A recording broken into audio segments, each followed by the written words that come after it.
बिहानीको समय उमेरले झण्डै 75 टेकेकी आइसरा राई बिहानको काम गर्दैछिन्। बुढाले छोडेको दशक हुनै लाग्यो। बुढा बितेपछि आइसराको जिन्दगी एक्लो जस्तै भएको छ।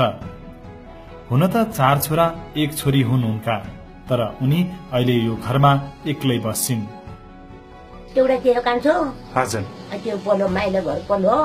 हजुर, 2 भाइसी कोही एउटा लापत्ता भएको मरेछ जाने साइलो छोरी माइला छोरीमा कुबेतमै छ। माइलाले चाहिँ बेला बेलामा यसो फोनफान गर्नुहुन्छ?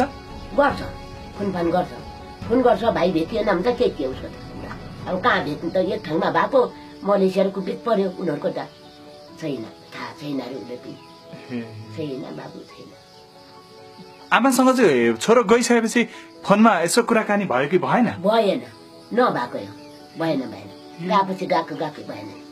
दाइसुवा चाहिँ कहाँ भयो कोही नि, माइला सुवा चाहिँ त्यो साइला हो, कता गयो कता गयो थाहा छैन। मैले केही पनि भनेको पनि छैन, चिठी पत्र पनि छैन, फोन पनि छैन। माइलो छोरो कुवेतमा छन्।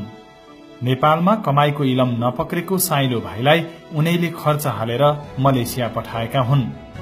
गरी खाला राम्रो होला भनेर पठाएका साइला ऋषिधन मलेसियामै झन्डै 7-8 वर्षदेखि बेखबर छन्। छोराको फोन आउला भन्ने आशामै दिन बित्ने गरेको छ आमा आइसराको। आज पो फोन गर्छ कि बा चिठी पो पठाउँदैन, छैन।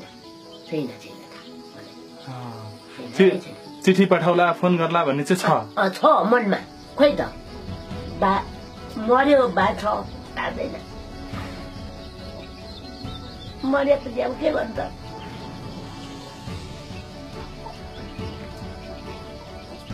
आश मात्रै, आशा टुम्बी झोली भित्तातिर तासा भन्ने भइगयो नि।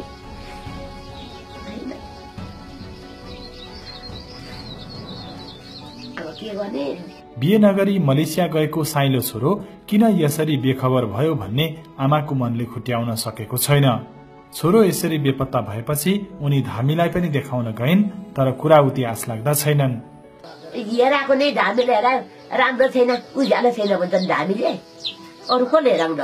धामीले चाहिँ हेराउँदाखेरि खै साह्रै छैन भन्छ, शत्रुको हातमा पर्यो भन्छ।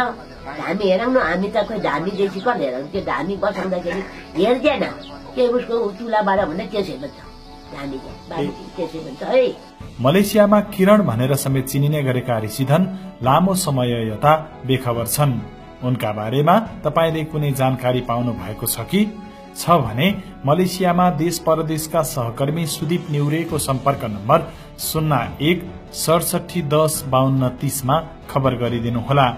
यसै गरी सुरक्षित आप्रवासन सूचना तथा परामर्श केन्द्र खोटाङको फोन नम्बर 036-420-527 मा पनि जानकारी गराउन सक्नुहुन्छ। आशा गरौं तपाई हाम्रो सामूहिक प्रयासले ऋषिधन राई फेला पर्नेछन्।